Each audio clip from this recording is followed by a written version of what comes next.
Hello, everybody. I am Tatiana Bazzichelli from the Disruption Network Lab, and I'm happy to announce the short film premiere of Still This Poster, Artivism and the Struggle of Lucha y Siesta.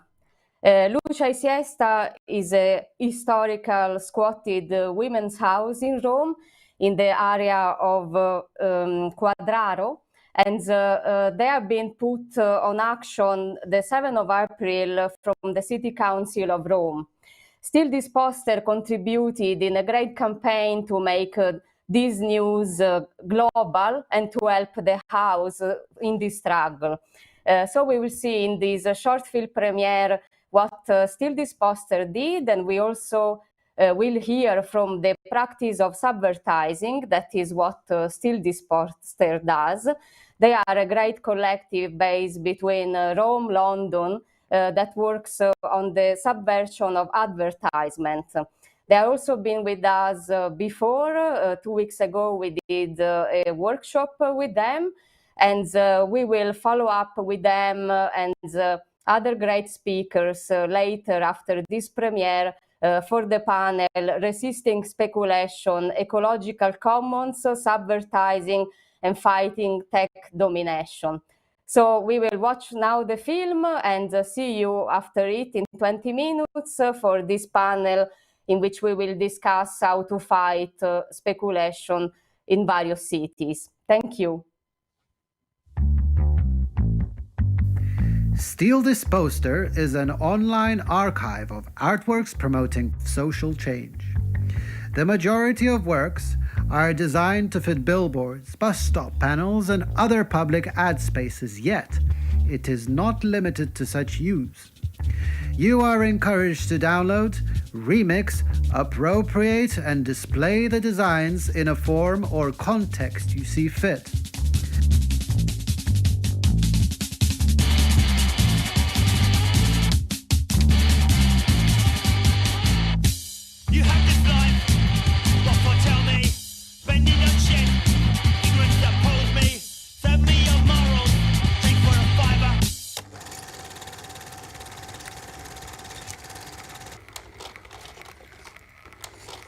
Steal This Poster is also your gateway to a community of pirates that raid the filthy international waters of advertising by practicing guerrilla communication and creative vandalism.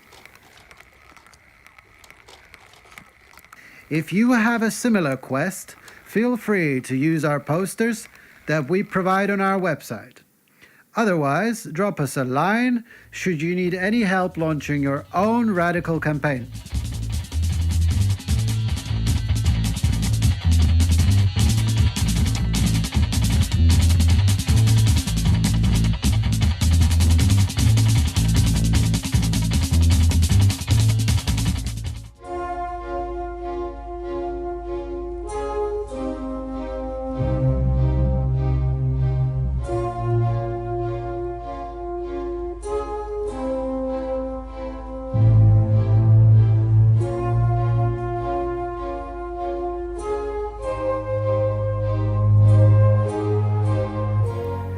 This quote opens a book, Advertising Shits in Your Head, which has become a manifesto of the subvertising movement. Artists, activists, hackers, and squatters alike join together to reshape the public landscape of the city and its ubiquitous consumerist narrative. Steal This Poster, together with a special patrol group, has organized subvertising workshops in many different cities internationally. Never been to one, but interested in hijacking consumerist propaganda? It's easier than you can imagine, pal. There are only a few companies maintaining outdoor ads across Western cities, and they only use a handful of keys to access the ad cabinets. The keys in question are easy to obtain online or at your local DIY shop. In addition to that, consider acquiring a high visibility vest, which will render you invisible to the public eye and help you pose as a worker changing the ads.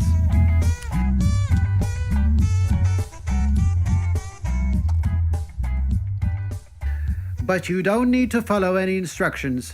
Use your imagination, or a crowbar, or a spray can.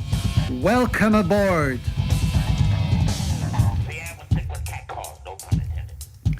Many pirates have come before us. Subvertising has its own roots in the Situationist International movement formed in 1957. Toute la vie des sociétés dans lesquelles règnent les conditions modernes de production s'annonce comme une immense accumulation de spectacles.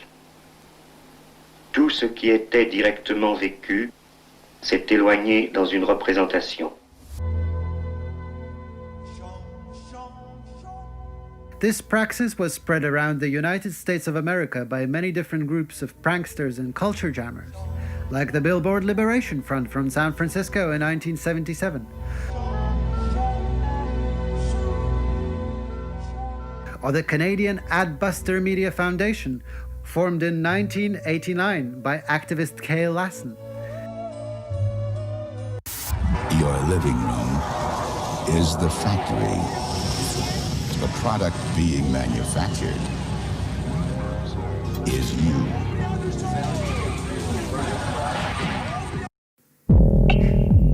Berlin, London, Barcelona, and San Francisco are but a few examples of the cities being gentrified.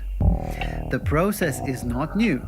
Alas, it's gaining momentum and deserves a spanner in the works.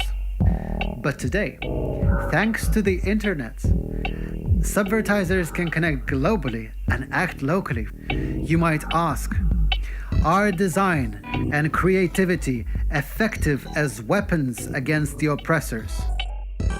We think they are, provided the arsenal is shared and accessible to everybody.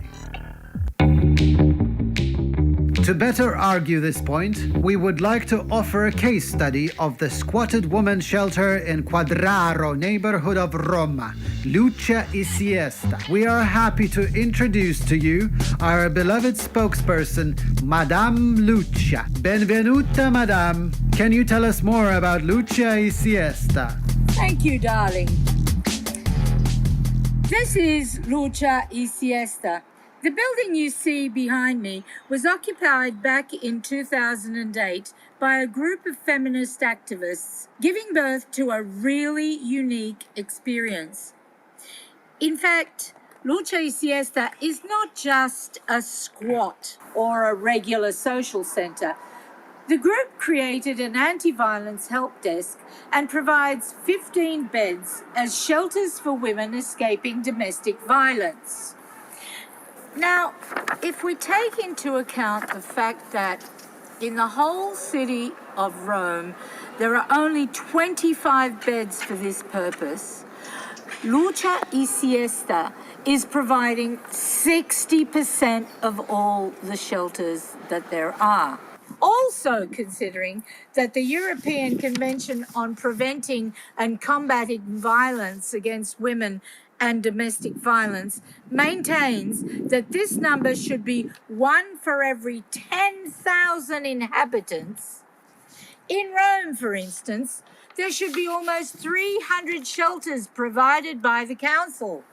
Lucha y Siesta quickly became a pole star for the feminist movement in Italy. The institutional social services, which were clearly unable to fulfill their duty, were relying on the volunteers here. In fact, grassroots organizations like Lucha y Siesta are fundamental in making up for the lack of institutional solutions to social issues. Unfortunately, the mayor of Rome doesn't care about the importance of such an experience and wants to sell the occupied building, which is owned by AARG, the company which runs the public transport system in Rome. However, the counter-move adopted by activists was also pretty unique. Under the threat of an upcoming eviction, Lucha y Siesta formed a neighbourhood committee to buy the building under a relatively new formula known as collective ownership. Collective ownership, as we thought of it, is a way to legally define the ownership of a public asset in order to prevent private profits to speculate on it. The goal was to upgrade our project and experience, gathering our community around us once more to buy a building that's already open to everyone and keep it at the service of the city and especially its women. Besides, we wanted Luce y Siesta to become even better, to grow and thrive and be bigger as we were just 14. Then last September, we built the committee that was meant to buy the place, and at the end of that Sunday, we were 500 members. The solution is heavily ostracized by the city council. And that's how creativity came into play.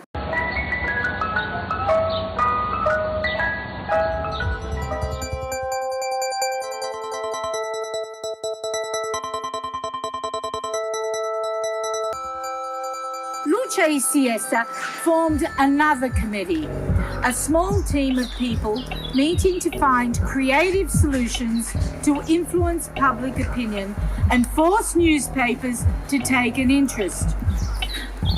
The first intervention consisted in projecting the word "on sale" on many historical monuments around Rome.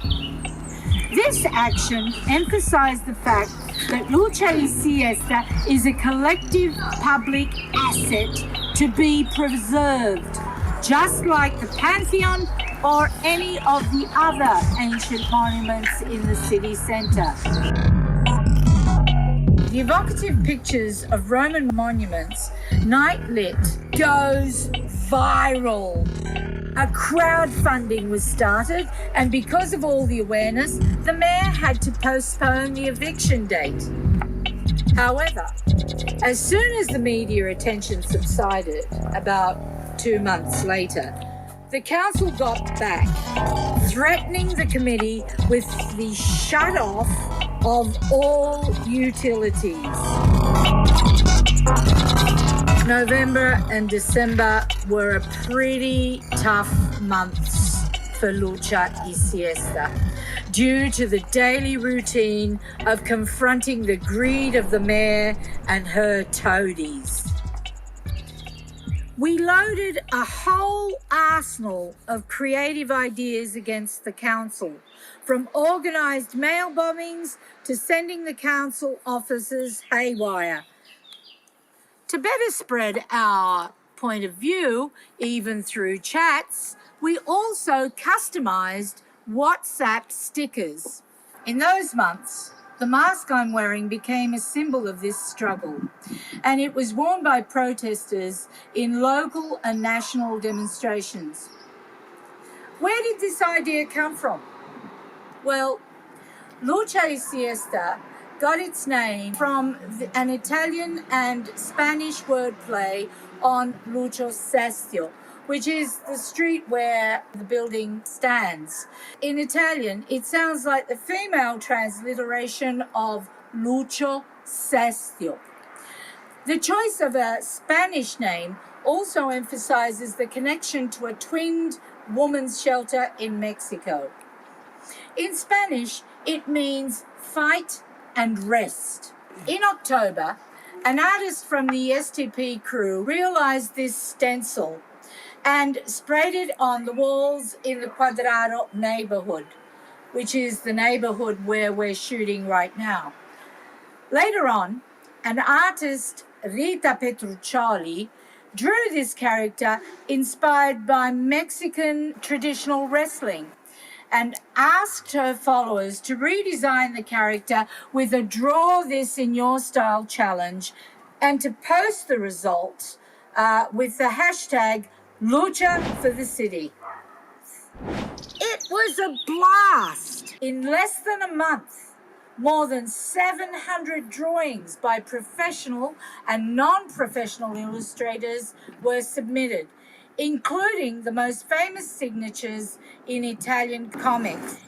On the 15th of December, a benefit auction of many original drawings was organised, and Luce y Siesta raised €10,000 overnight. More than the money raised, it was the communicative power that again forced the mayor to move the eviction date. The struggle continued.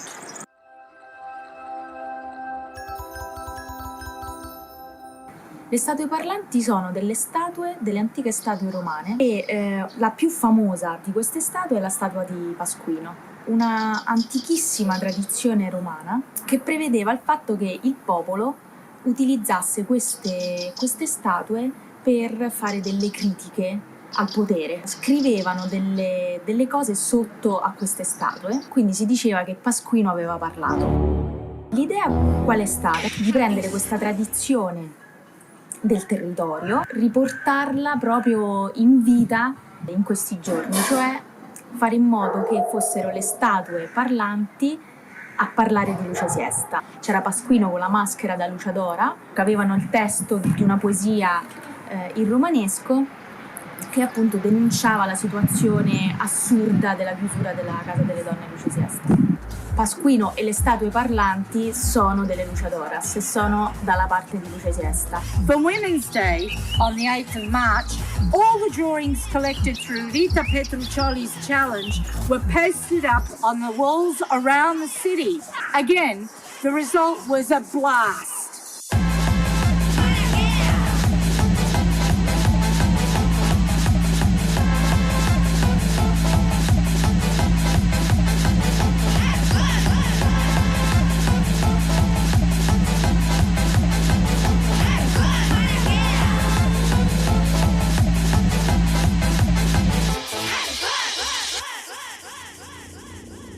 However, because of the coronavirus emergency, the eviction has been temporarily suspended and even the auction was postponed. But the threat has not been eliminated, and we can be pretty sure that the council's evil forces will strike again. The only possible solutions are the suspension of the auction or the concession to the right of first refusal for the neighbourhood committee to buy the building. Mille grazie, Madame Lucia. We have seen how creativity in many different forms can be applied to support the cause. Steal This Poster is not just a poster archive, but a chance to form a proper think tank consisting of artists and activists who want to make a difference. This is what we call subvertising agency. It is the opposite of the rigidly structured advertising agency. Our agency is fluid, operating on voluntary basis, is not bound by hierarchy, and we make no distinction between the buyers and sellers. In fact, we do not buy, nor do we sell. We most literally are agents. An agent being a person or a thing that acts.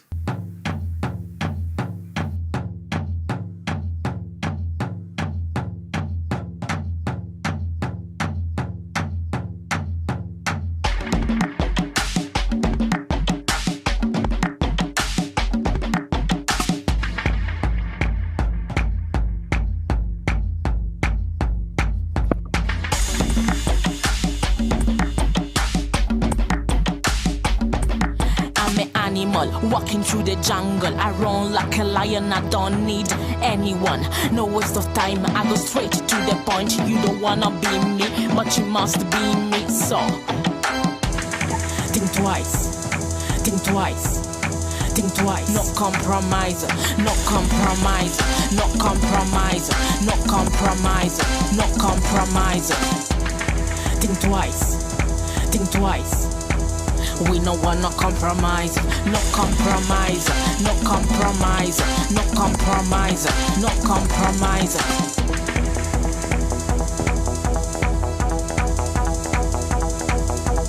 You can call me bad girl.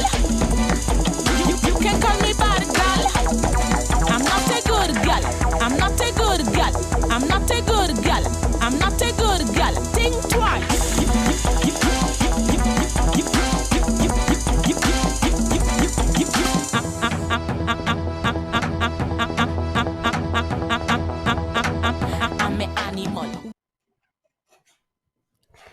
Thank you very much for this great video. Was funny. We just had the disruption here at the Disruption Lab, and my cat was literally in front of the screen. So this is the best way to start this panel. And I'm really happy to welcome everybody. We start now the panel Resisting Speculation, Ecological Commons, Subvertising, and Fighting Tech Domination. Together with me, we have the Still This Poster Collective, Marco Clausen, Jonathan Miller, and Eva Čukić that is moderating the panel. We will also hear from Athens with a video contributes by Penny Travlou. First of all, before introducing Eva, I also would like to welcome the audience and remind that we have a chat that everybody can use. You can go on our website, you can interact with us, you can share knowledge, answer and propose questions, and please use the chat as a tool also to speak with our speakers. At the end of the panel, I will come back, I will bring the questions from the audience to them so we can have an interaction all together. I also wanted to mention that the video that we just saw from Still This Poster, will be available on our website together with other video contributes that we are collecting from the participants. They are an editorial project that we did all together also to give an insight and more knowledge to our topics of this conference. Today we will also hear a video contribute from Jonathan Miller. So he's here with us, but we also wanted to present him through these contributes. He will also speak about the fight of Berlin versus Amazon. Thanks, first of all, Still This Poster, for your wonderful video that, in a sense, we also build up a bit together by discussing so much in these months. Was a great collaboration with you that we are also happy to bring forward in the next months when you will come here finally to give a real workshop the 3rd of September. And I think that this contribute also showed us well how it's possible to create a fight together with people, because it was a collective experiment that many activists did in Rome, not only using creativity, but also using the idea of generate actions that can make a change. And so, Eva, now I want to introduce you so you can introduce this panel properly. Eva works on urban commons, models of governance, urban transformation, and self-organization. In 2010, she co-founded the Ministry of Space Collective in Belgrade that is active in the field of urban resource management, housing, commons, and also supports local groups in their fight for special justice. She also graduated from the Faculty of Architecture and has a PhD in urban planning. So, Eva, I'm very happy to welcome you, and then you will welcome all our participants. I pass the word to you, and I will come back later to introduce the video contribute of Penny.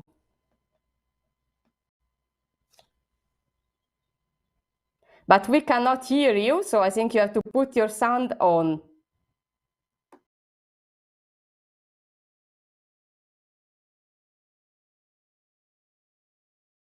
Still no.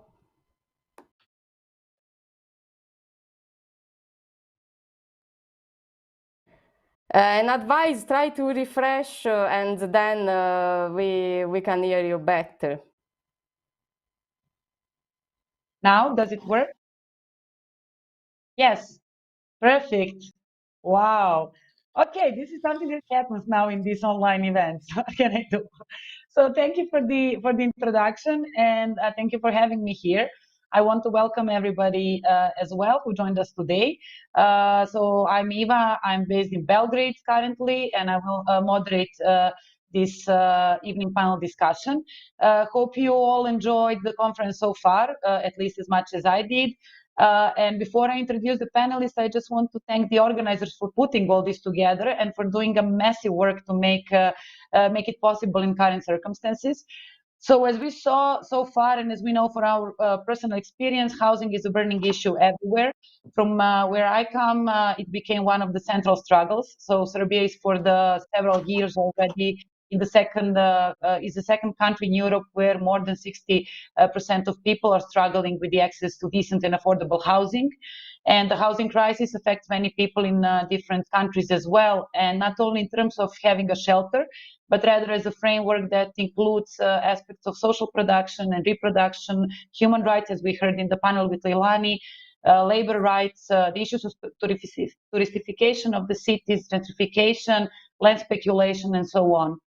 And today we will reflect on the housing crutch and what organizing can do about it, the challenges and the victories, tactics, and importance of uniting different struggles.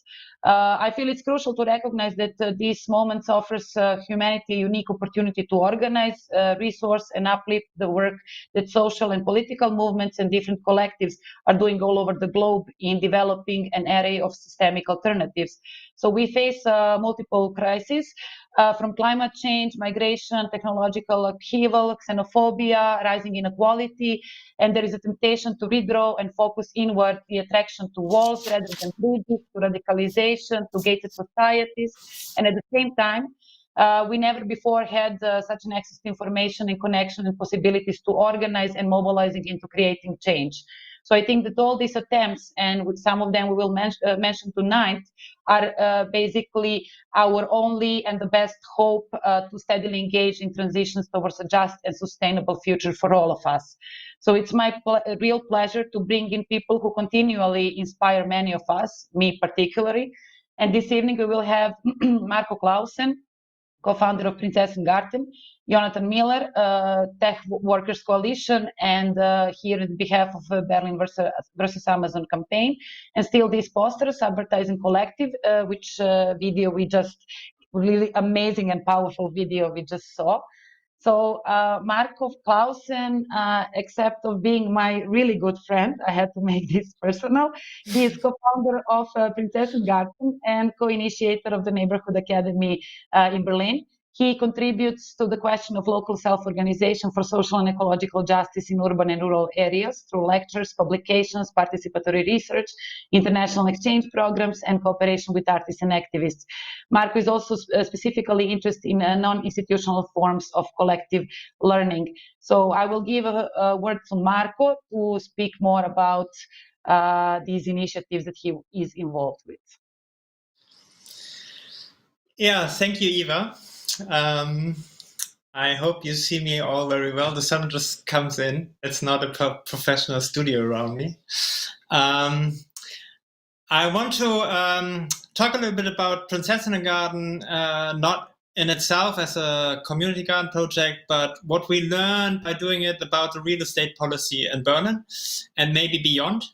And what it tells us about the changes we saw in the city in maybe the last 10 years. So we started in 2009 to transform an urban vacant land into a community garden, which was with the purpose of showing people how to grow food in the city, how to grow it organically, to get in touch with nature, the soil, the circles of life, and so forth. And behind that idea was the very specific Berlin situation that we had a lot of unused land, vacant land, specifically in the city center.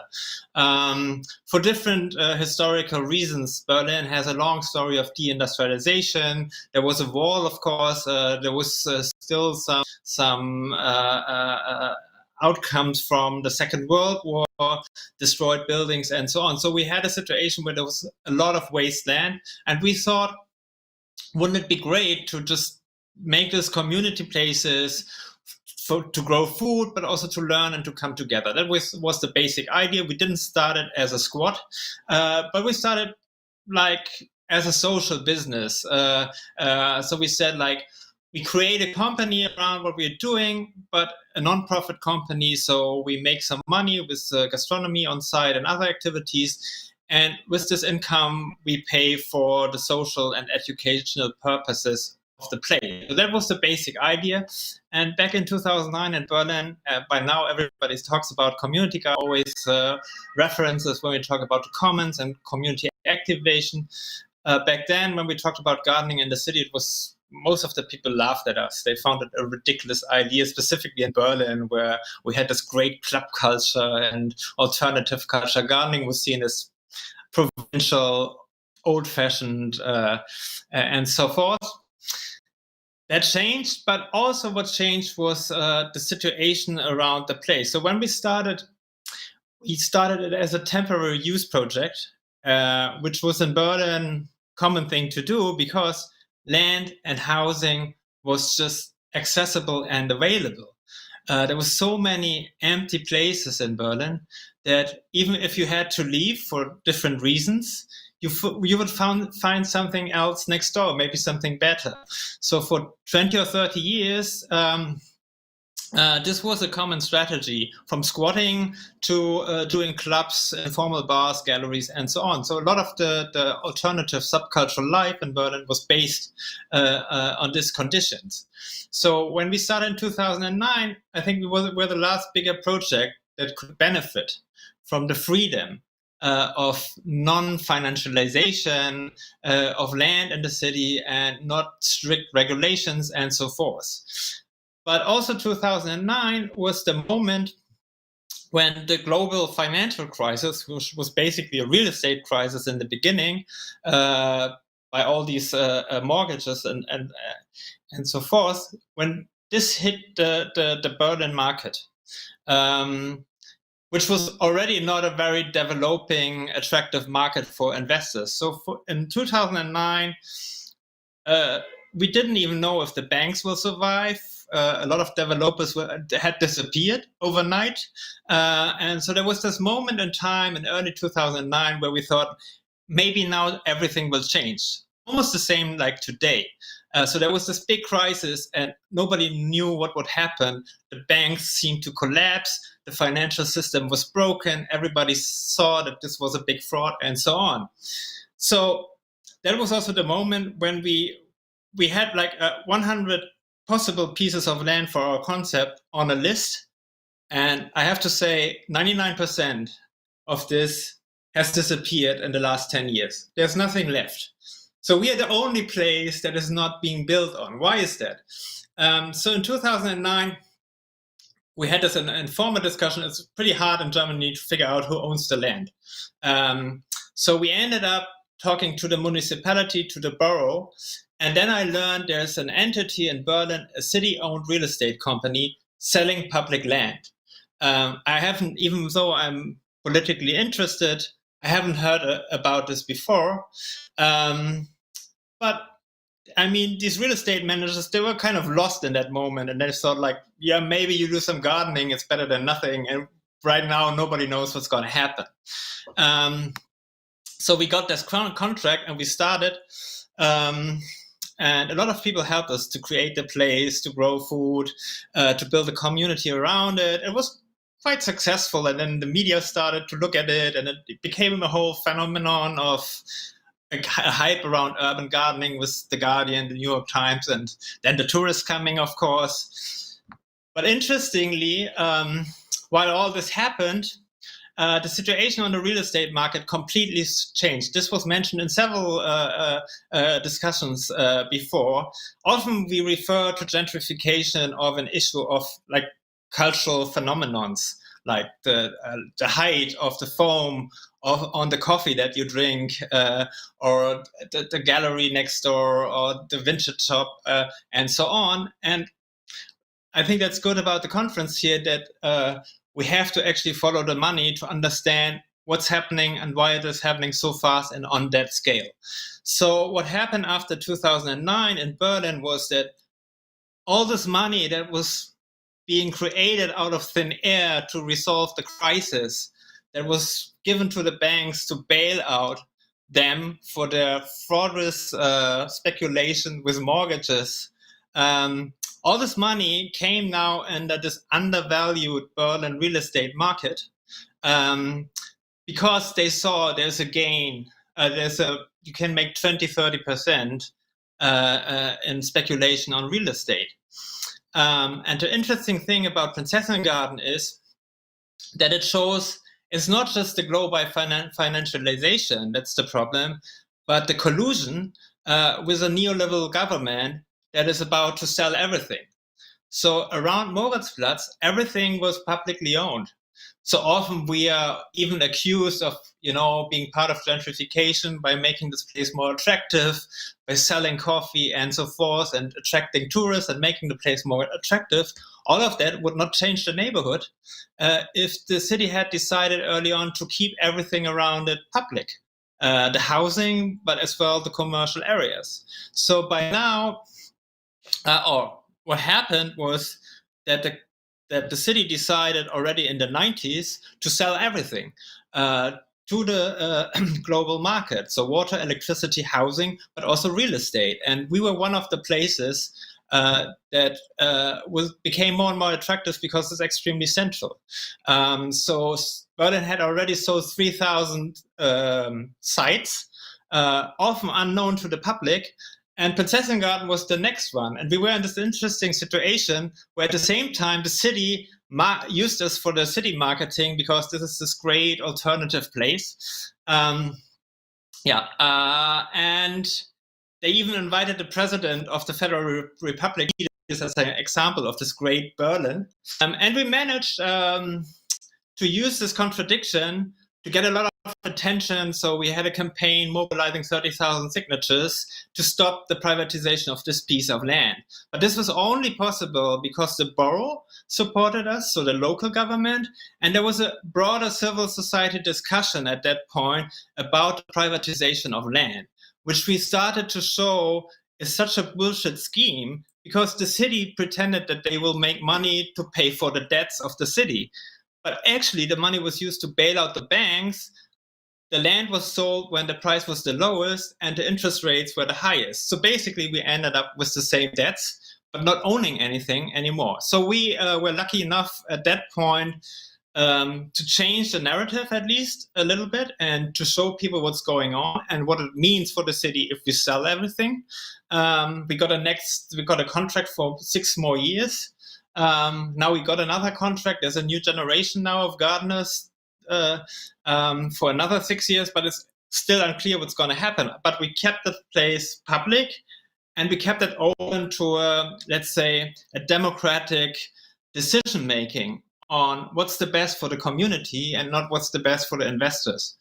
So that's at least maybe not a form of resistance, but a strategy how we could save at least one extremely valuable piece of land in the city of Berlin, but at the same time also seeing a whole new forms of actors moving into our neighborhood. So now the neighborhood, one sentence, now we see development in the neighborhood for 200 million euros being bought by the investment firm of the Deutsche Bank right next door. And that's a whole new scale of financialization in this area.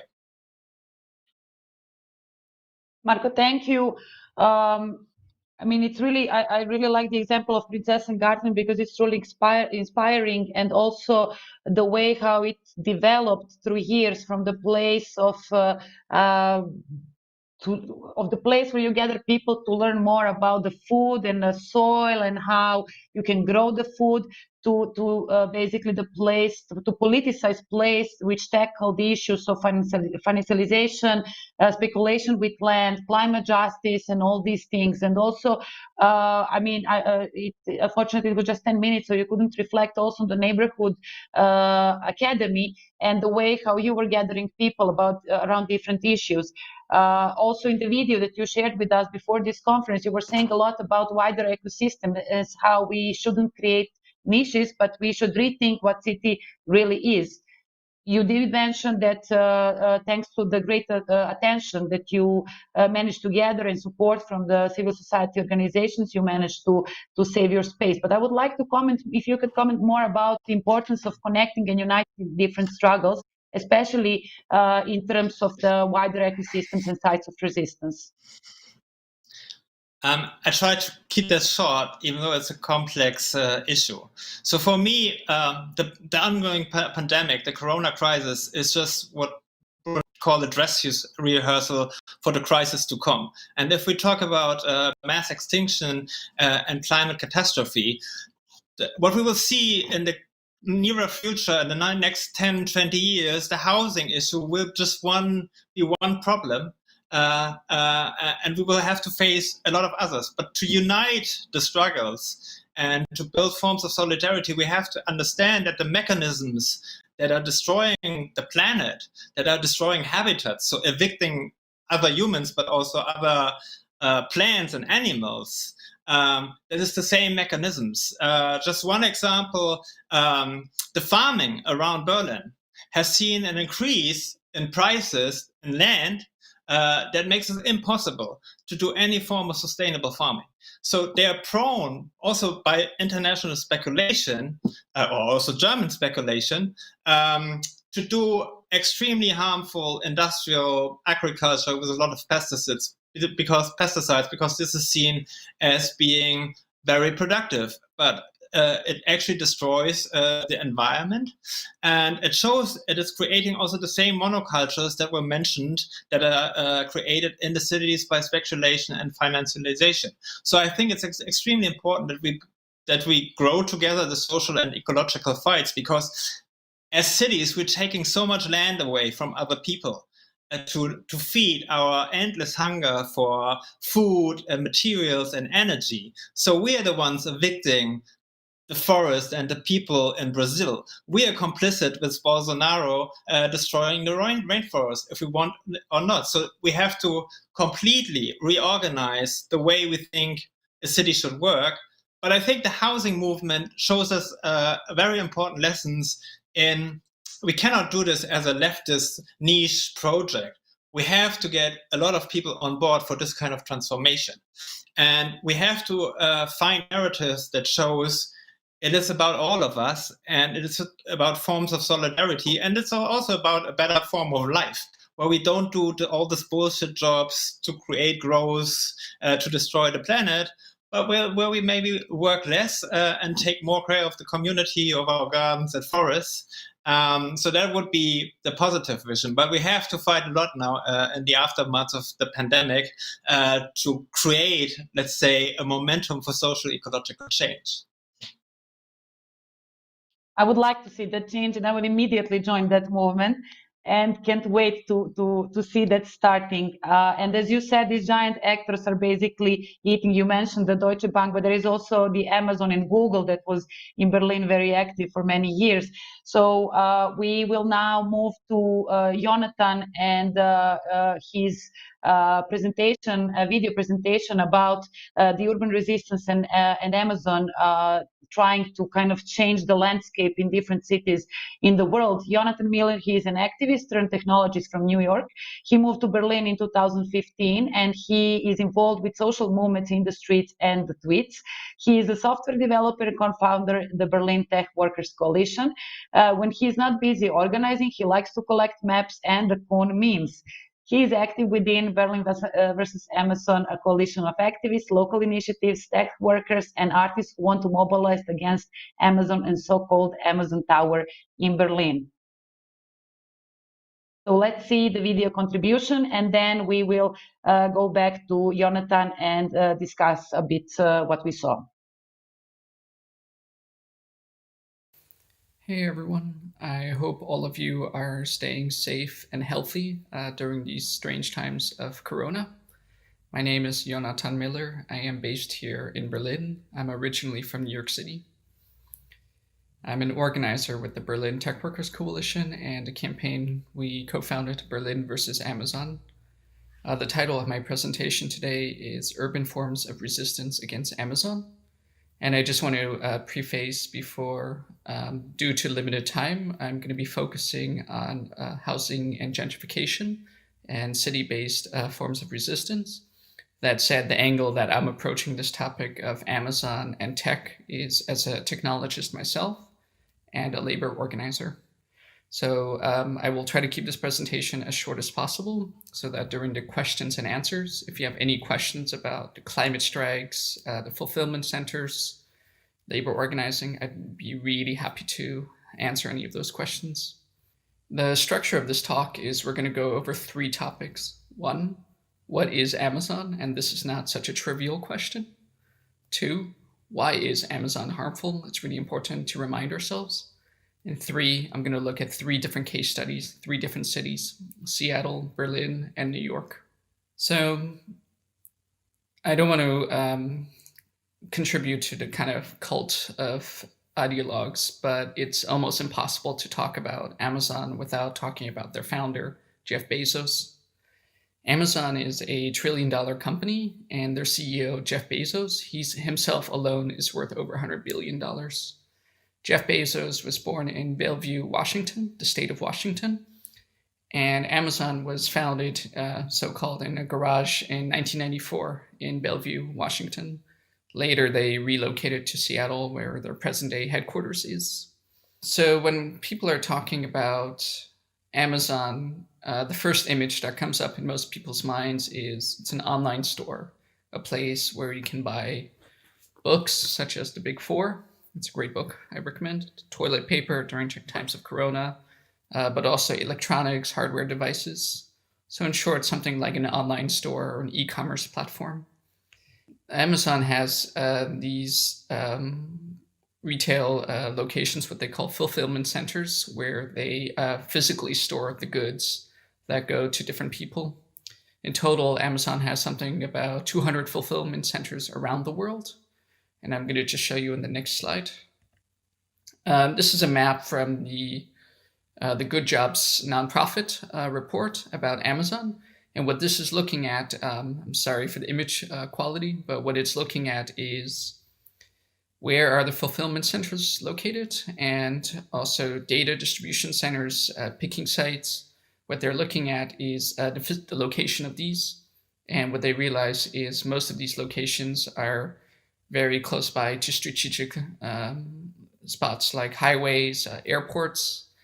And part of this is because Amazon has this service called Amazon Prime, where you can get a product delivered within 2 days. So every second counts. And so Amazon is very strategic in where they place their fulfillment centers. In the case of Germany, which is the largest market for Amazon in Europe, of course, there are fulfillment centers in Germany, notably in Leipzig, but also in neighboring states like Poland. And part of this is a labor project. The minimum wage in Poland is half of what it is in Germany.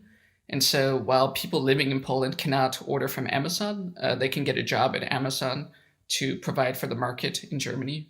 And this will be a recurring theme throughout, where we'll see a very kind of parasitic relationship between Amazon and the people who work at Amazon or the people living nearby facilities owned by Amazon. But one thing I want you to think about all of this is, and one thing Amazon realized, a lot of this requires software and technology to figure out where exactly to route these logistic sensitive items, but also software. For example, I'm holding here a Kindle, which is an e-reader. It's a digitized form of the book. And when you go on the website, that requires a lot of processing power to look up images, to stream audio and video more recently. And also hardware devices like Alexa, which you can talk to and it understands your questions and it responds with an answer. And so Amazon in 2006 developed a technology called Amazon Web Services, AWS. AWS is the most profitable company owned by Amazon. And the problems that Amazon had, they realized they could also solve the problems of other companies. So what I'm showing you here is a what's called a cloud center. A cloud center is a room with hundreds, if not thousands, of servers. And on each of those servers, which looks like a little box, on each of those servers, it can contain everything from like copies of videos, photos, audio files, but also software. So when you go on a website like Netflix.com, Netflix doesn't own the servers.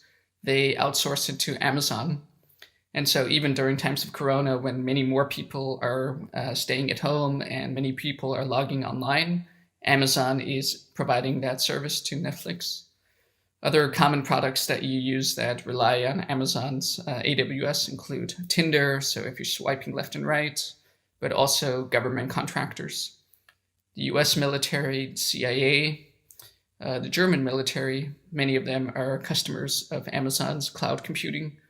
About 2-3 years ago, WikiLeaks released the locations of the different data centers with Amazon. And you'll notice their strategic significance. They're all in the US and in Europe. They're near populated cities.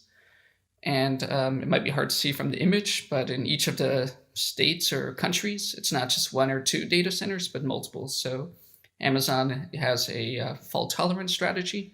So if a server or a node is down in one place, it can be the slack can be picked up by a nearby region. So that was a lot in 7 slides. So I will I'll summarize some key takeaways. One is Amazon is an everything store. And I use the phrase everything store. It's from a wonderful book by Brad Stone. Amazon is a monopoly, both in the selling of physical goods in the retail sector, but also in cloud and computing. 30% of all cloud computing online. So 30% of websites you go on, you can think of it that way, they are probably hosted by Amazon. That's a huge chunk. The other competitors of Amazon cloud computing include companies you might be familiar with, like Google, IBM, Microsoft, Alibaba in China. Amazon is heavily distributed, so it's a global enterprise and a global company. And the geographic locations of its facilities, of its cloud centers, is quite sensitive. And this will be interesting when we talk about urban-based forms of resistance. And if this presentation up until this point lacks any nuance, in about 5 minutes, I summarized a $1 trillion corporation, so please bear with me. Again, the question of how is Amazon harmful? It's a tough one because I want to just take a couple of days and just spout out a million different answers. For the purpose of this talk, I'm going to focus on a few recurring themes. Amazon is a bad neighbor, and it's a key driver of gentrification. We will see this more specifically with the New York and Seattle case studies. Amazon is notorious for dodging taxes, and it receives numerous subsidies from the government. So in many cases in the United States, because of corporate tax laws, Amazon is able to apply negative tax rates. So if it can get tax credits from previous years, and then it could apply that to following years. So if you paid more than $1, €1 in taxes, you've paid more taxes than Amazon has. But also they've notoriously lobbied against tax increases, whether on the federal level, on online taxes, or on city level. So Amazon in general is a tax dodger. It is also one of the biggest union busting firms in the world. No matter what country we're talking about, whether it's France, Germany, or the United States, Amazon refuses to negotiate in good faith with worker-led organizations. And like many monopolies, Amazon destroys competition by artificially deflating their prices and then buying up competition and the market share. So Amazon is also very dangerous for within even a capitalist mindset, the ecosystem out there.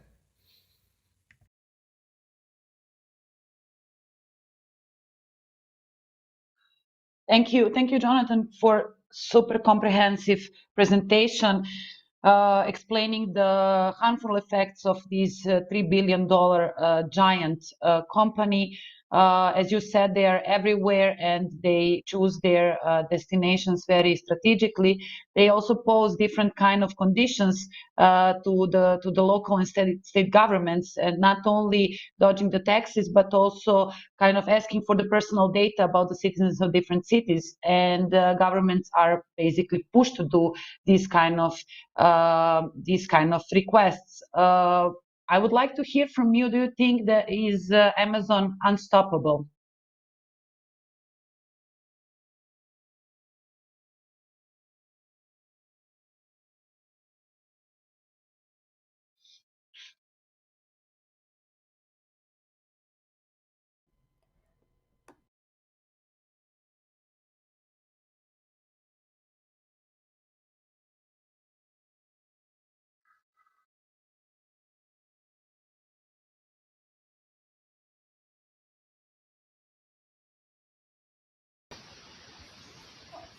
All right, let's try.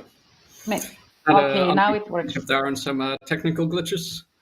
So I would be lying if I wasn't worried about this campaign. I ask myself every day, because Amazon is one of the most powerful corporations in the world, and we've never seen such a battle and a struggle like this.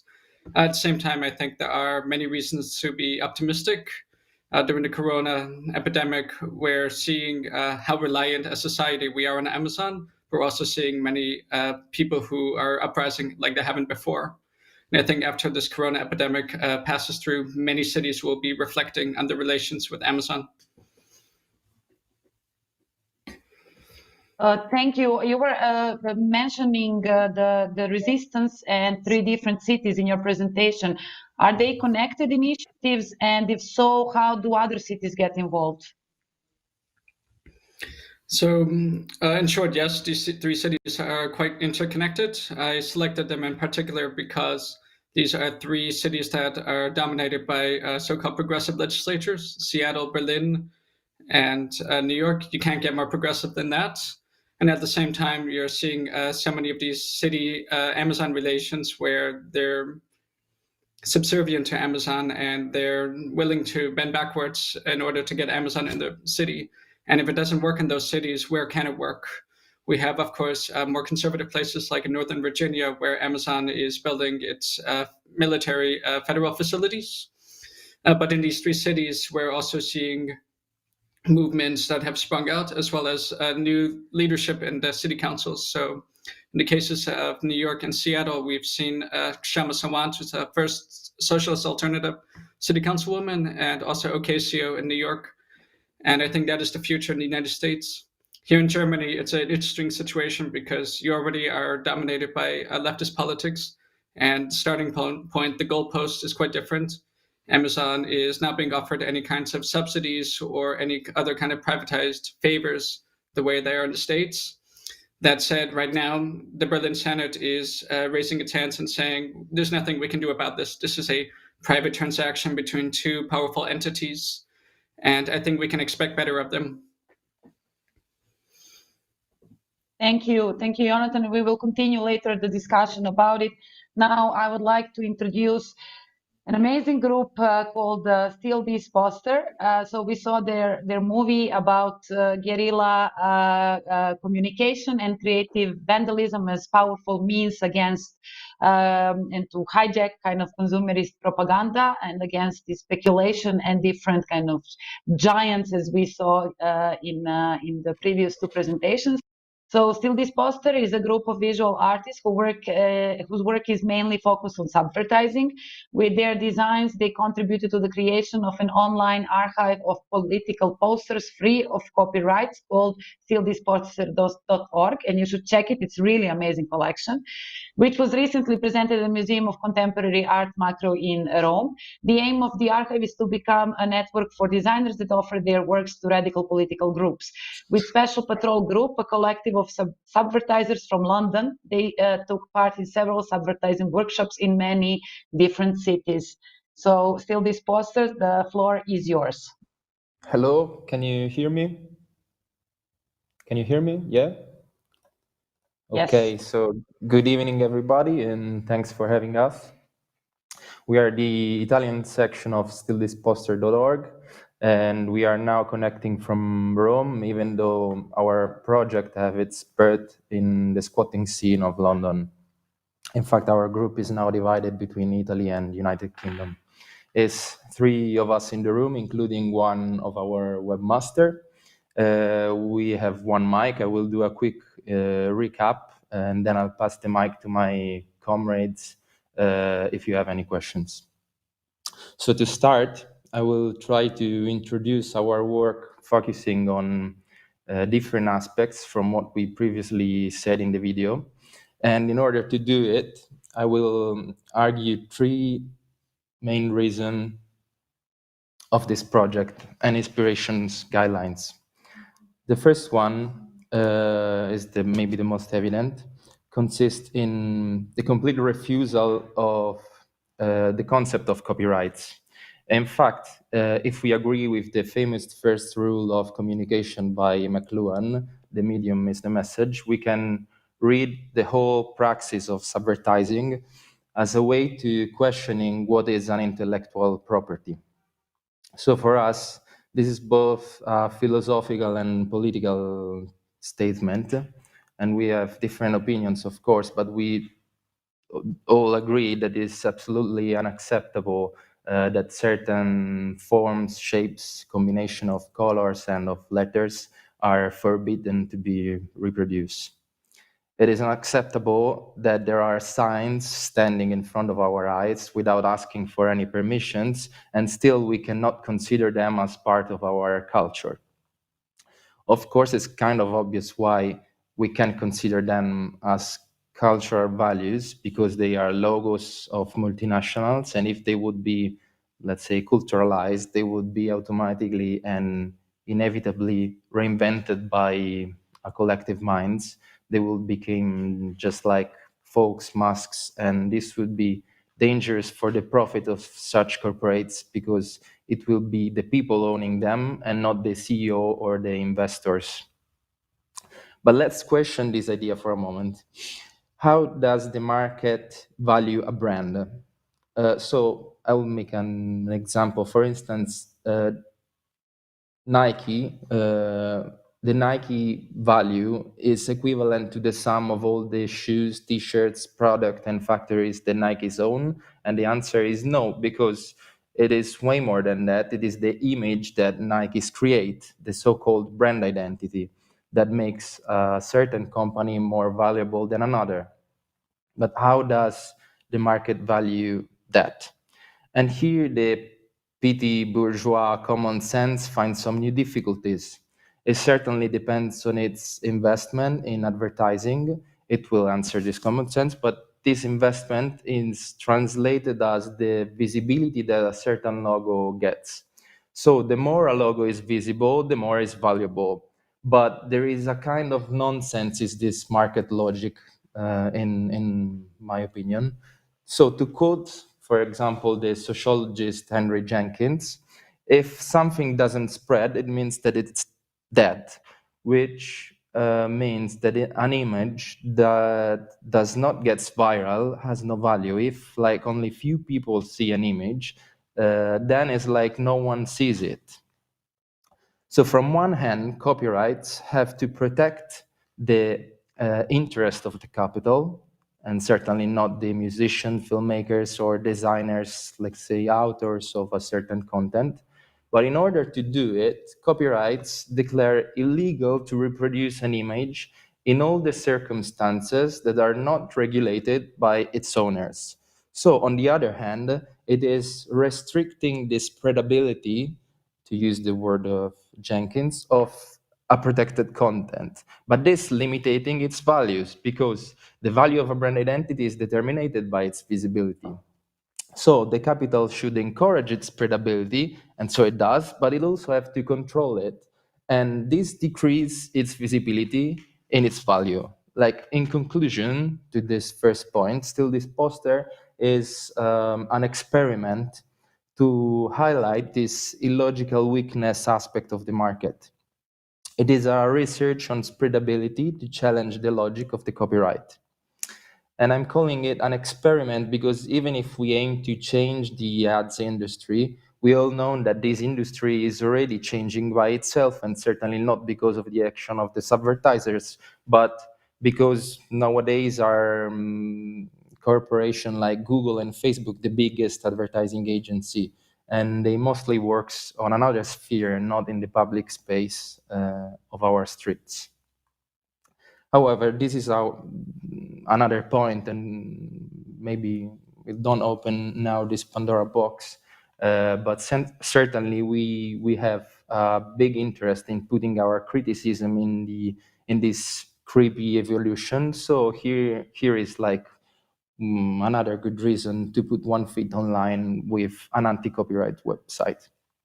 So the goal number 2, as you kindly introduced you before, we wanted to create a network to connect volunteers, designers with radical groups that are looking for graphic contents.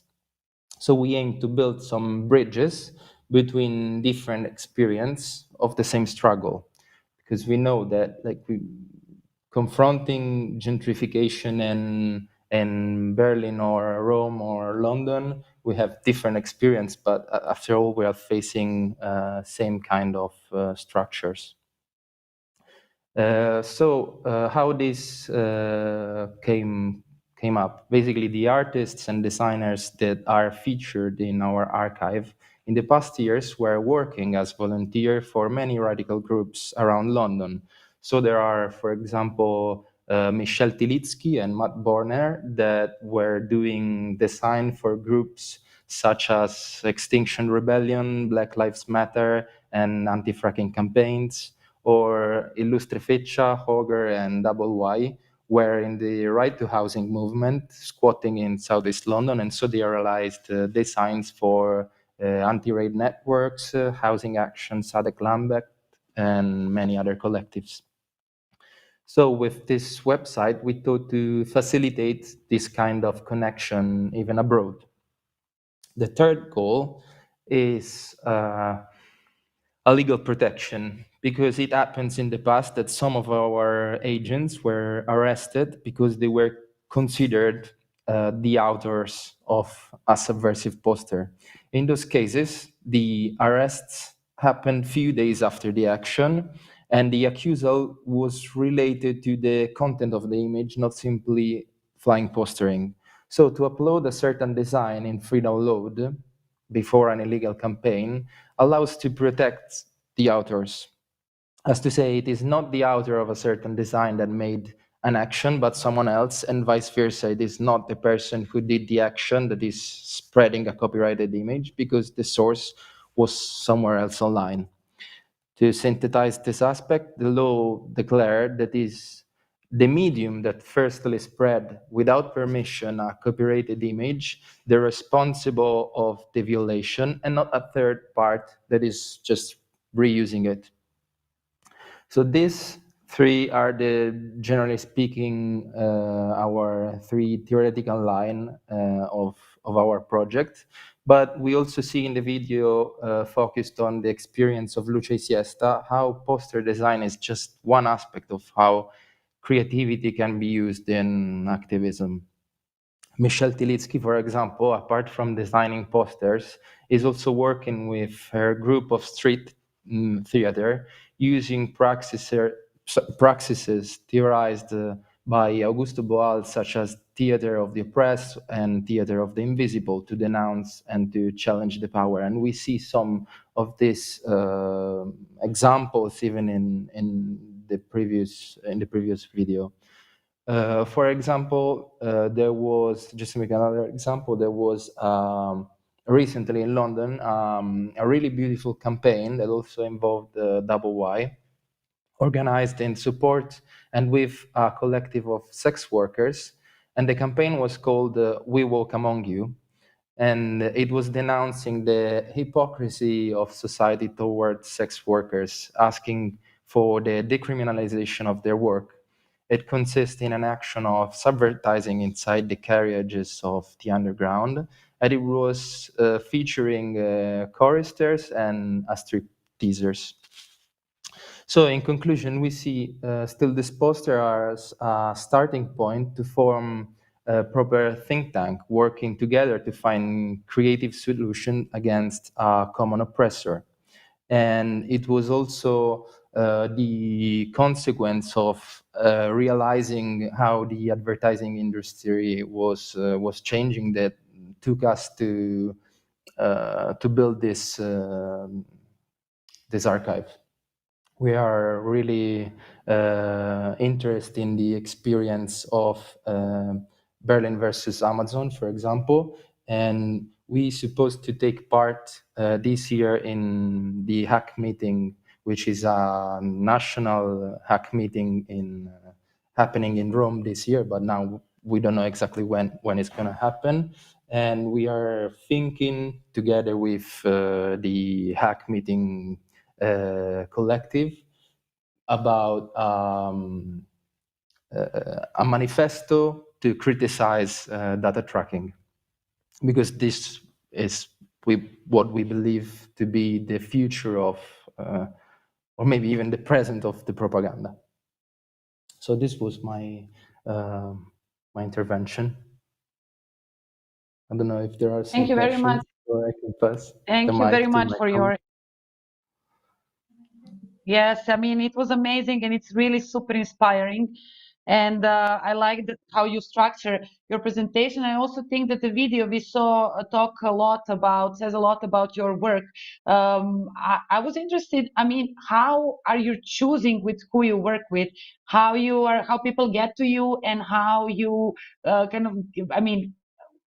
is there any kind of criteria with who would you like to work, or it depends on different struggles and with which geographical regions you work with? This website is kind of a new experience. It has less than a year, just 6 months about. So before that, we were in the squatting scene in London, and unfortunately nowadays it's kind of a small it's not really a crowded scene, so we all know each other. And but after that we decided to build this website, or even to work abroad. And how do we decide? Well, we are an anarchist collective, so we are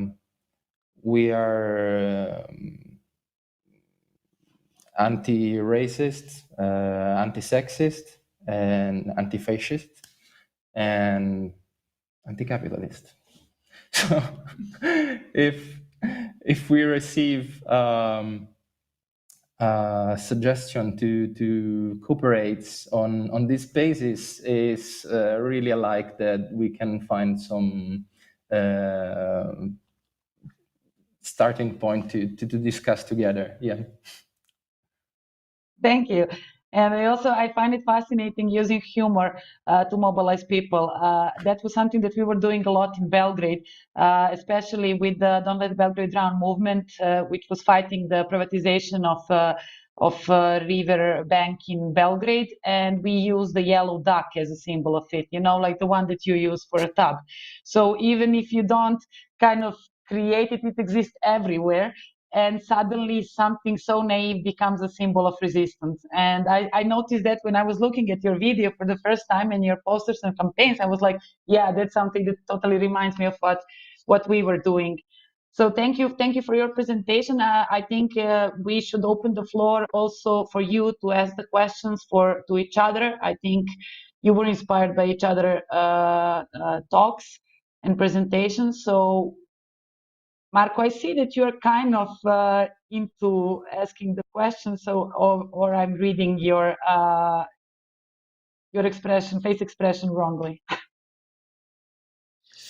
I can start, because I think where I see these different initiatives merge is specifically now the new power of tech companies, which spread over not just data and distribution of commodities, but into real estate. And in a city like Berlin, this is actually a new phenomenon. I mean, we heard a lot about San Francisco or Seattle or New York even. So I think there's a new conglomeration of power that which control property rights on symbols as well as on houses and the logistics of our internet traffic. So I think this is a really new phenomenon in a city like Berlin, and would be interesting how to merge also the struggles in a meaningful way. Which now actually takes me to a question to Jonathan, which is, how do we move from movement to society? And after Jonathan, maybe still this poster could kind of, since they are merging these different struggles and trying to tackle different issues, could maybe link on that. So Jonathan.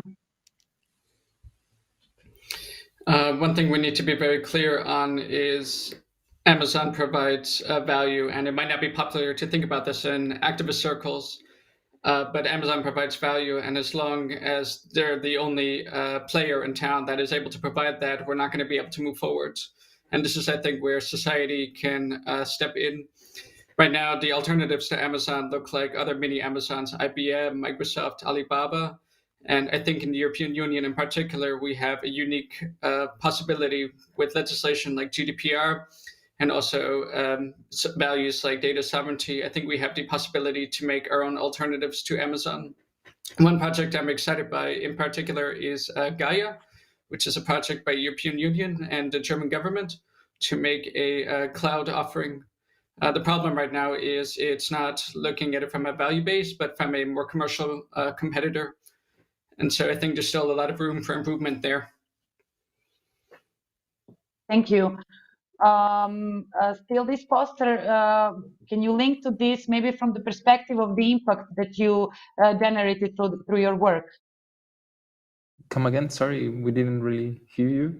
Sorry, yeah, the question was how can we move from movement to society and how we can unite these struggles so we see that the enemy is much bigger than we actually maybe understand. And I see your collective as the collective who unites different struggles and kind of tries to tackle different topics and different issues, as you said, from gender justice to climate justice, anti-capitalism, and so on. So I would just like to maybe comment a bit from the impact that you generated through your work, how we can spread these struggles and kind of make a stronger front. You want to answer that? I don't know. Okay, well, I think we generally don't have an answer to such a difficult question. We are first of all passionate about design and communication, and so of course we have this critical approach to what is propaganda and mass communication. But yes, doing design and share the designs is like our small contribute to this big struggle that had to be, of course, considered from different parts. So yeah, I think I don't have an answer to. No, I think it's a difficult question. I mean, I don't have it as well. I wanted to hear from all of you because I think it's something that we should think about and create different and new narratives. Yeah, sorry. Yeah, I interrupted you. Go on. I'll pass the mic to one of my friends. Thank you. Okay, hello. Sorry. So, yeah, in this society where images are very, very important, we live, I mean, our lives are like inside images, right? And I think that acting on them, modifying them, distorting them, and especially trying to create alternative ones can be a way to try and act on reality. And it is important not only for the reaction that it generates in the public and the press, because often we see when we tell about what we do that people think it's really important because like the press will talk about it and it creates a hype, and that is important, of course, because it's important that to make people talk about struggles that are often not visible. But it's important, especially for what it creates among the people who are participating in an action or the struggle, because it's an easy and fun way of involving people and to make them feel empowered. Okay, so it's just like it's one of the strategies, and I think it's important that people believe that they can change something. And yeah. Yeah, I completely agree with you. I don't know if I answered that. No, yeah, I mean, this reminded me on the campaign before the elections in Spain in 2015-16, Alcadesa, when people were making posters of future mayors in Barcelona and Madrid. And it was kind of self-initiated, self-organized action that was after they both won in Madrid and Barcelona. And in Barcelona, it was the case of a former squatter and housing activist, Ada Colau. They published kind of a book, and then you can see the impact basically just when you gathered all that in one place, and how people actually felt in power through kind of those illustrations. Yeah. So thank you. Yeah. I will give now, if you would you like to add something on this? No, I think no, I think we're okay. Thank you. Thank you very much. Yeah, so I think we can maybe, I would like to give a word to Tatiana for the introduction to a video contribution that we have from Athens, and then maybe we can reflect a bit longer on the housing struggles and how we fight the power dynamic within that sector. Yeah, thank you very much, Eva. We have a video contribute from Athens, from Penny Travlou. It's a video about the housing crisis in Athens and also the process of financialization and gentrification.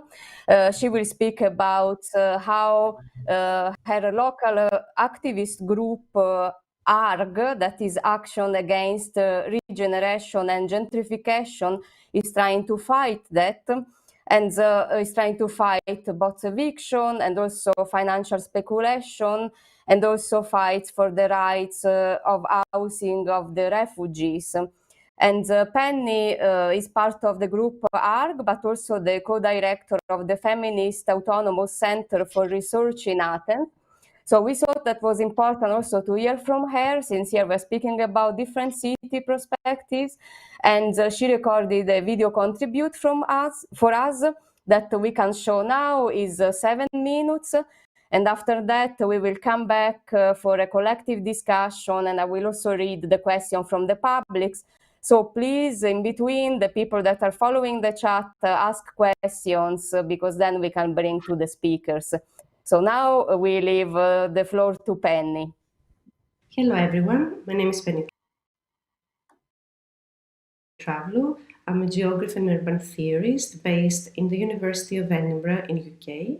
But here today, I'm here to speak as a member of the activist group AARG, Action Against Regeneration and Gentrification, based in Athens. We were formed in January 2019, a collective of people, members of the free social space Nosotros, based in Exarchia, individuals and groups interested to discuss, study, and act against regeneration and gentrification that is happening in the neighborhood of Exarchia, which is in the center of Athens and has been known as the leftist enclave in Greece at the moment, and not only.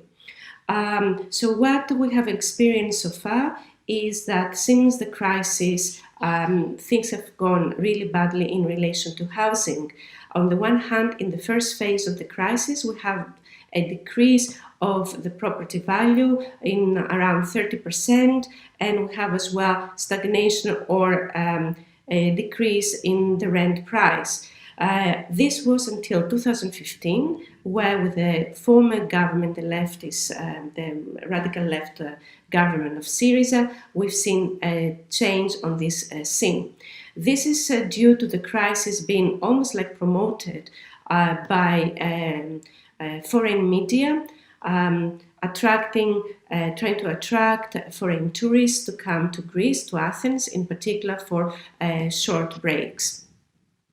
and to be almost nicknamed as the New Berlin, Athens the New Berlin, an impact or a consequence of the Documenta 14, a very known art festival based in Kassel in Germany, but for the last one I moved to Athens. Learning from Athens was the title. I won't go into detail of what was the situation in relation to Documenta 14, but that definitely created a new area for Athens to be attractive, and the refugee crisis, which attracted a flow of foreign volunteers to come and stay for short periods of time in Athens. So from a decrease of rents and property of the property market, we start experiencing the opposite. From 2013 to 2018, we see a 600% of increase of tourists, of foreign tourists, which translates to 5.5 million in 2018. This changed as well the way tourist accommodation has been provided in the city, with Airbnb platform and other short-let accommodation platforms getting into the game. In 2015, we have 2,000 individual flats being in the platform, and only in 2018, end of 2018, we see 9,500 short-let accommodation being offered in the very center of Athens, with one single housing neighborhood, Koukaki, being named one of the top 5 destinations in Airbnb platform. This had a major impact in the rental market, because those who thought of continuing into long-term rentals decided, quite a lot of them, to increase the rent to almost 30%, and in some cases trying to match the Airbnb monthly rates into long-term rentals. We see as well the influx of foreign investors in the property market, particularly from China, Israel, and Turkey, due to another fact, the golden visa, that offers the opportunity for non-EU citizens to do business and to have a free movement in the Eurozone for 5 years when accessing this particular golden visa, which in Greece costs 250,000 euros, the cheapest in the Eurozone. So this have created a very negative image for the housing. Greece doesn't have really a housing strategy, and really like social housing as in other countries. There is no legislation as well to give you the opportunity to have social or co-housing options. So AARG is here, and during the pandemic, we've seen this situation with housing be maximized. Although the government said that they will try to ensure that there's not going to be evictions. We are seeing evictions of tenants from houses. This has been maximized a lot, and we have obviously as a group we have some demands, and which are as follows: to stop all evictions, to stop paying the utility bills, to immediate closure of refugee camps, the direct application or reappropriation of hotels and being flats and empty buildings for the housing of homeless and those in need and vulnerable groups, decriminalization of housing squads, the suspension of all mortgages, and the suspension of all auctions. So our proposal is to make a series of assemblies across neighborhoods in Athens, and together to try to find solutions, even the use of abandoned building for the immediate housing of those in need. Just an example, a couple of days ago, one of the central and most and the oldest housing squads for refugees was invaded by riot police, where they evicted everyone from there. Those who didn't have papers are in the process of deportation, some of them underage young boys, those who are in the process of asylum application, they moved to close refugee camps, and those with papers and recognized refugee status, they were throwing homeless on the streets. So with other collectives and activist groups which work around the housing crisis in Greece, and Athens in particular, we're trying to find solutions for these people to house them. So this is in few minutes and the description of where we are in Athens currently with the housing crisis. Thank you.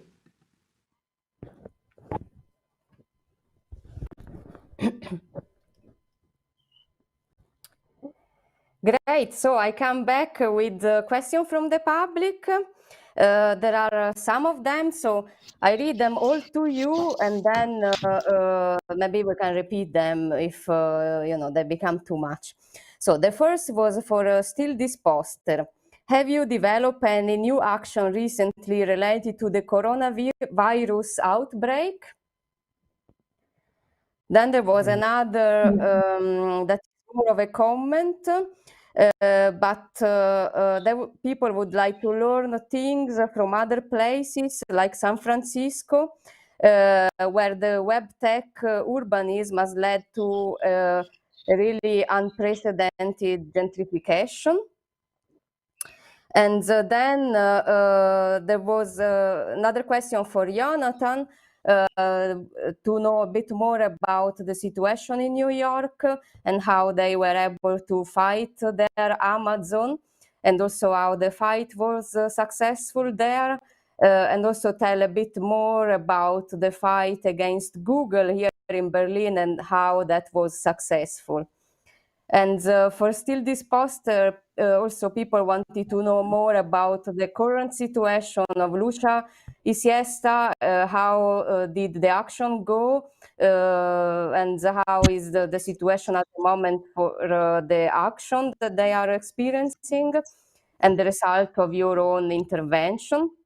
And also, Marco, people would like to understand a bit more what does it mean to call Princeton Garden a common for ecological transformation. If you could elaborate a bit more on that and share a bit more which kind of practice you created collectively.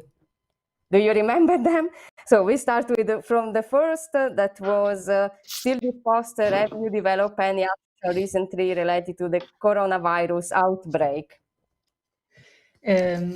Yes, so actually we didn't really create a campaign, also because it was quite complicated, but we designed some posters related to the theme, and they're online, so if anyone wants to check them out or use them, they're very welcome to do so.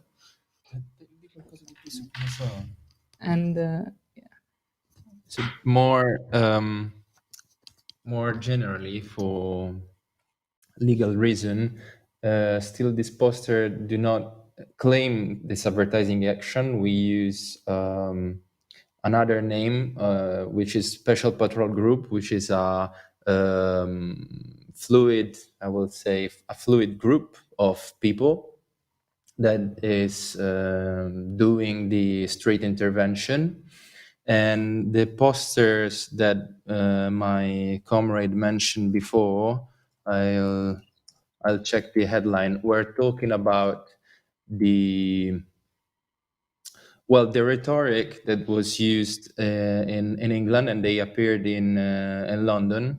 The headline was saying, "It is not a war. There are no trench martyrs. Nationalism is not the cure. It's rhetoric to justify the deaths of health workers who were not supplied with the right PPE, which are the protective." So this one was one of the posters, and the other was also denouncing the cuts on the NHS, which is the national public health system in England, And the headline, well, yeah, the headline will work better with the image, so you can check it online. It was saying a horror film brought to you by years of cuts on public health, and it's layout like a movie posters, and the title of the movie is Cuts. So these were two interventions. Then there was another one that we didn't upload it yet because yeah, it's kind of, I have to say, kind of difficult to work on a voluntary basis. We all of us have another life when when we have to work and do other things to survive. So, but yeah, you can find this action on the Facebook page of Special Patrol Group. Great. So then the other question was people asking about other places like San Francisco, where the web tech urbanism has led to gentrification. So if Jonathan would like to comment about that.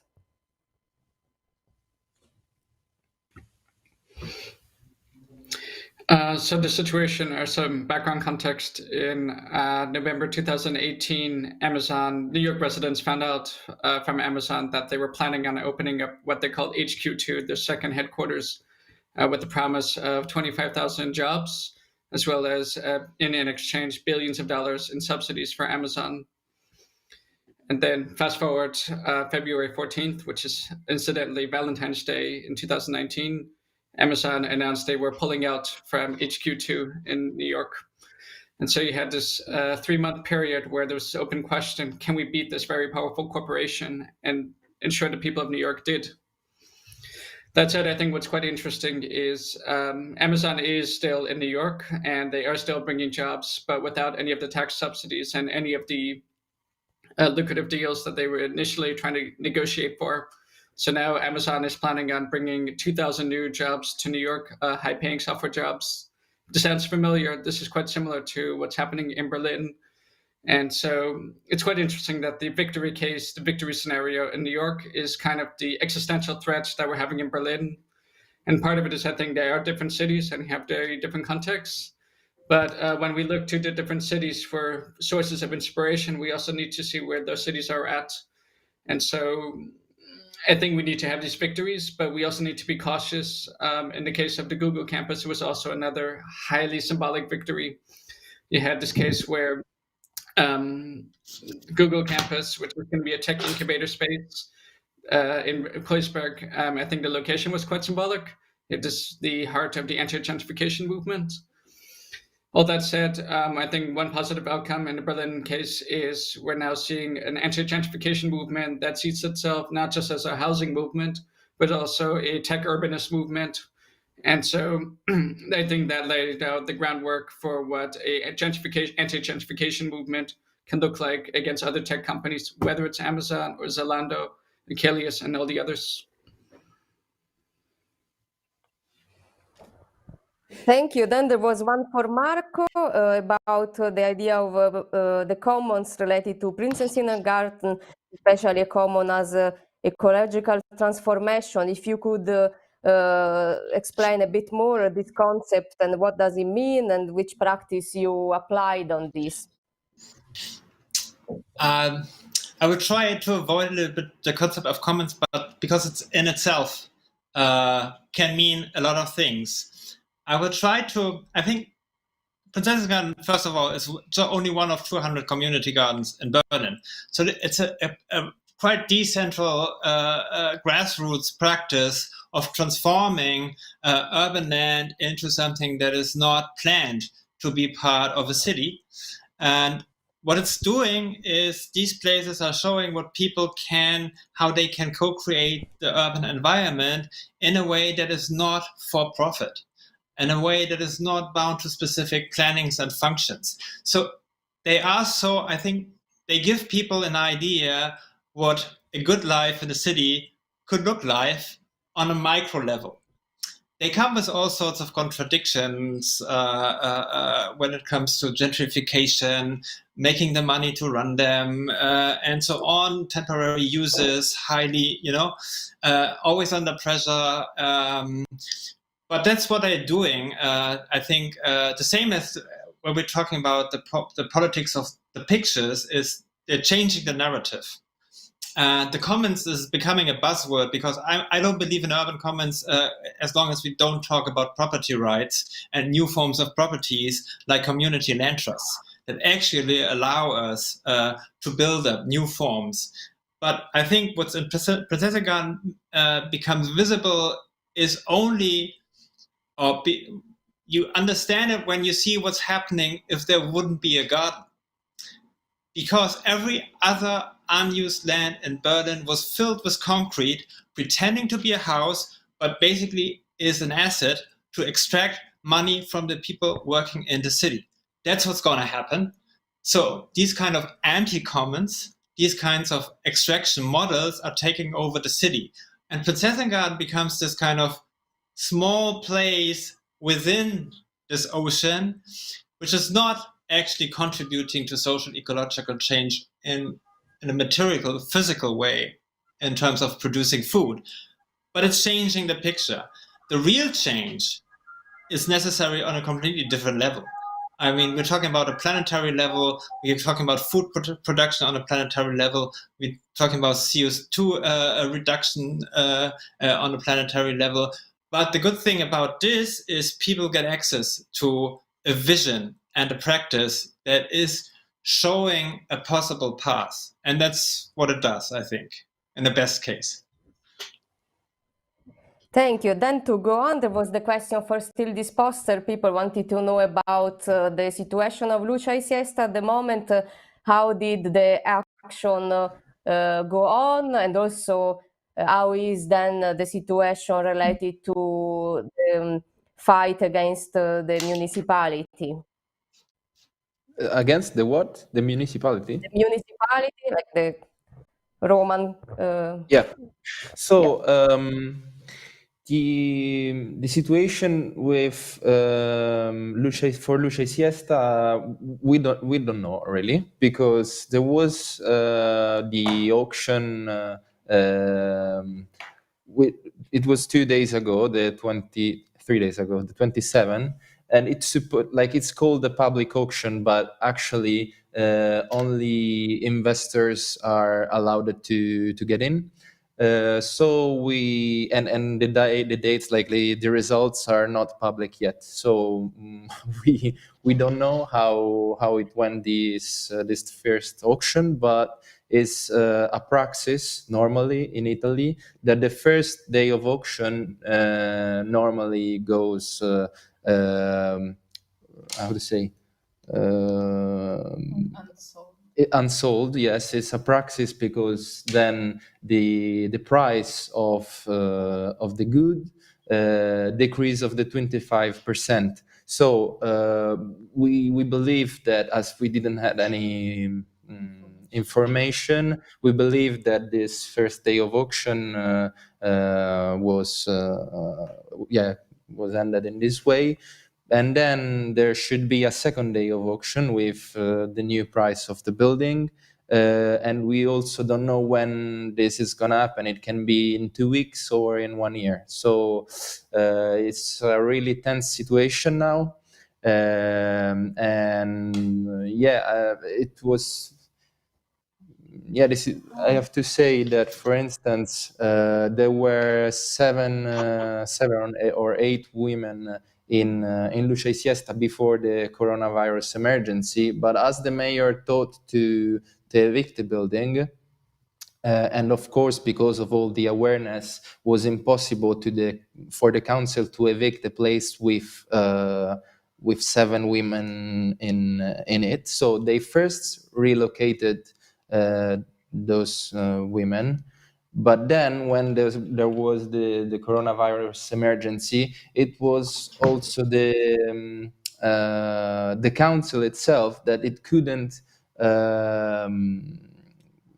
provides shelter for the emergency, that asked Lucha y Siesta to to provide 4 other beds. So there is this, this really, I have to say, brutal situation in which, from one hand, the mayor and the council in general is relying on this marvelous experience, and on the other hand, is really ostracizing it with, completely no sense.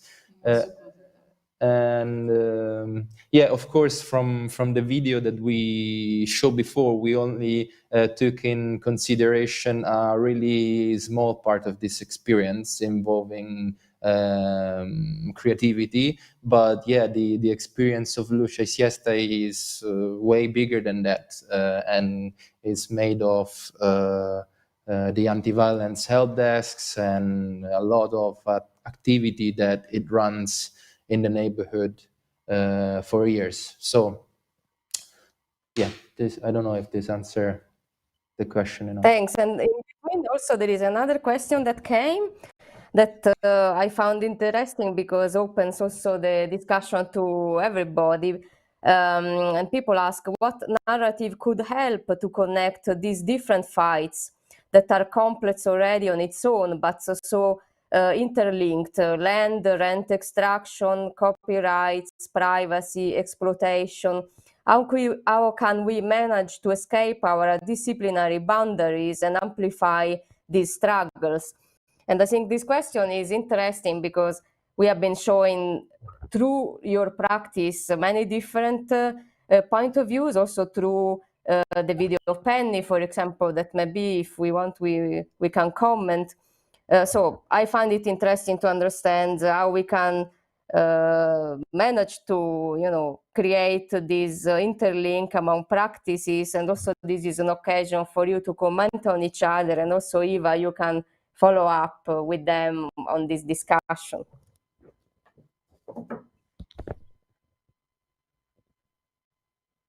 Marco, would you like to start? Okay. I'm especially pointing out at you because you mentioned commons as a buzzword, and commons is something that became a new narrative that is very used in the last 10 years since Elinor Ostrom received the Nobel Prize, and also different situations were kind of addressing that. But the new narratives that are coming are also, I think a lot about it, are also complicated as well to mobilize people. So we have to simplify them in order to have people understand them and kind of getting on your side. Like commons is something that is almost untranslatable into different language. In East Europe, it is related to communism. So people are kind of freaking out when they hear that. Then we had the concept of municipalism, which is kind of a new politics introduced from the bottom-up initiatives that will change the political and economical sphere. And then again, it's a new concept and so on. So what are the narratives, yes, that could help connect these struggles, but also kind of mobilize wider audience on our side? I mean, if I start, for me, justice is the word that brings all these fights in a way together, and the right to have a decent life for everyone, which from an ecological perspective includes, of course, the biosphere. But this is complicated. But I think during Corona, at least, there was a glimpse of understanding how much we rely not on the investors, maybe not even on Amazon. I lost the interest in buying stuff altogether because suddenly we realize there's other things out there that take care for our daily survival, like the people who are working in the hospitals, the people who take care of our garbage, the people, especially in Germany, the first time people were talking about migrant workers harvesting our crops.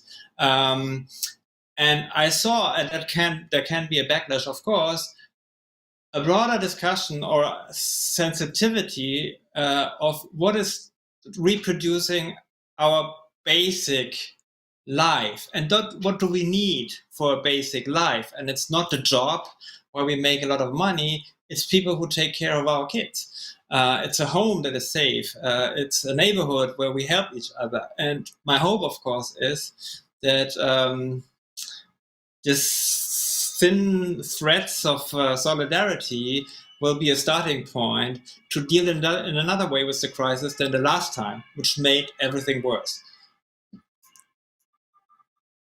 Jonathan, would you like to reflect on that?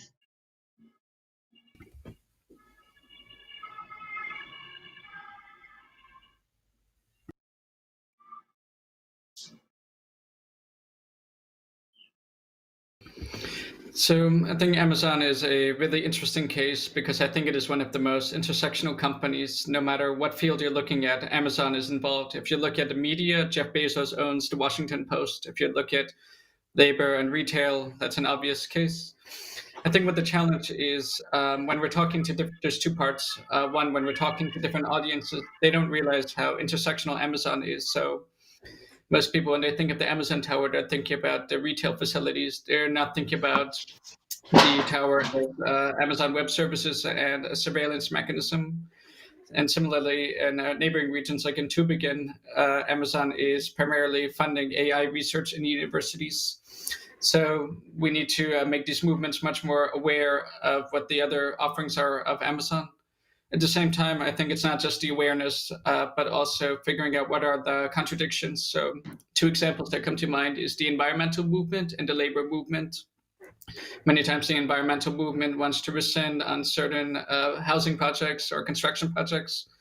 And labor is saying, but these are unionized jobs, there's no problem. So we also need to be honest about what those contradictions are and figure out how to navigate them.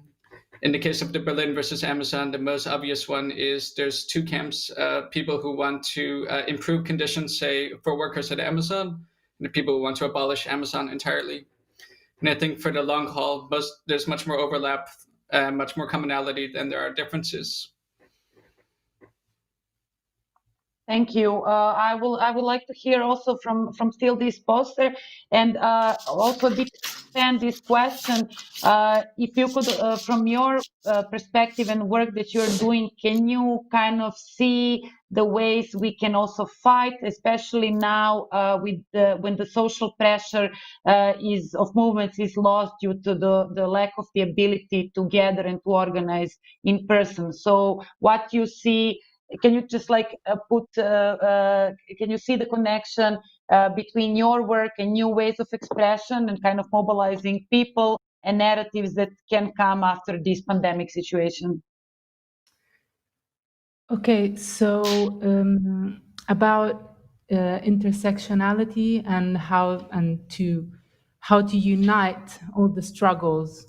I think now, obviously, with globalization and with technology making us so close among countries, maybe also like regarding like what we do, that is like communication. I think it would be interesting to try and create some campaigns that are international. I mean, the struggles are international, are global, and so maybe we should try to connect also globally, and maybe take the same themes and spread them in more places possible, but also connected with the local realities. I mean, having people in different cities putting up the same posters about Amazon, for example. You know, that's what I have in mind, and what could be the next step about communication and struggles. Yes. Want to say? Yeah, I would like to link with what my comrade just says, that we think that probably confronting a big corporation such as Amazon, the only effective possible solution that we see is to work through different nations. So there were already some attempts of confronting the multinationals of internet, And we also just recently saw an interesting attempt by Adbuster, which is a historical group of subvertisers from Canada. They started a group called the Mental Liberation Front, and well, nothing. It's a nice attempt to think about such an issue of big data collectively. So I hope we will be able to come to Berlin soon, even to continue this discussion together. And in real life, it was really good that we and Disruption Lab didn't give up this conference and created this this streaming interaction that was from some aspect. Yeah, we are not habituated. It's our first time, but also it's really nice that we could share it. That we could share this. Thank you so much. Yeah, I'm also happy that I had a chance to meet you and to talk with you. And it would be great to have the opportunity to meet in Berlin, attend your workshop, but also kind of have this discussion in person. As I can see also this kind of, there is a hidden call for action during this conversation, which I really like, and I see a huge potential among the panelists today. So I think we are, we don't have more time. We should wrap up this discussion, right? Okay. Yes. I'm actually I'm sad that we didn't have Penny, but then it would be like too many panelists on this call, because I think that this video contribution was very important to show how different countries suffered this time of pandemic. Also, how housing stability, safety, and affordability affects the health protection and economic production and different conditions. I like that we tackled the topic of collective ownership, which you showed in your video in Still This Poster and Luce Siesta, as something very important in order to fight privatization and financialization. But Marco, you also mentioned it in the context of commons and as one of the examples is the community land trust. And I also see the potential in different ownership and property relations if we want to protect some sphere of life, including housing. Leilani was saying a lot about how governments are interested in to hear about financialization and to learn about it, but there is a lack of political will and actions towards any kind of solution. And in these conditions, with the huge influx of global investments and Airbnb and all different things, I'm not sure that the current state of mind will provide any other solution instead of people kind of taking everything over and basically creating completely different political, economical, and social orders. And now it became a political speech instead of saying goodbye. I wanted to thank you, everyone, for your amazing contributions and very inspiring work that you're doing. And as I said, I really believe that these kind of self-organized initiatives, formal or informal movements, are basically the main agents of progressive change. And in this globalized world where forces of commodification and capital expansion invade all our societies, this kind of resistance can also multiply and internationally, as you all said, join forces with other struggles so as to become a common counterforce to capitalism. Thank you very much, Eva. I think that this is a wonderful ending for our these 2 days of discussion that we had. So I would just take the last minute to announce a bit what is happening tomorrow, because we are still going on. Tomorrow at 5 we will have a virtual tour visiting the Invisible with Christoph Trautwetter, and we will speak about the real estate hidden owners that are controlling the city of Berlin. So this is another very important part of how global finance is becoming part of our city landscape and also our private life. And the tour will go on from 5 until 6:30. We will have a virtual tour because unfortunately we could not meet in person. But we are also planning a physical tour later in the fall. Actually, we have already a date of that, will be at the end of August, but tomorrow we will have the possibility to already visit various parts of Berlin through this editorial project that we created together with Christoph, and Christoph will be also live to answer to further questions. And then I also wanted to mention, as you say, that still this poster will come to Berlin. We really want to believe that because we want to have you here. And we are planning the date of the 3rd of September. The idea will be to have a workshop at Supermarkt, the space of Ella Kagel that was speaking at the beginning today, in which we will collectivize the technique of subvertising and plan interesting action to even make it more global. And so I really want to thank all of you because it's been a wonderful panel, Marco, Jonathan, and still this poster.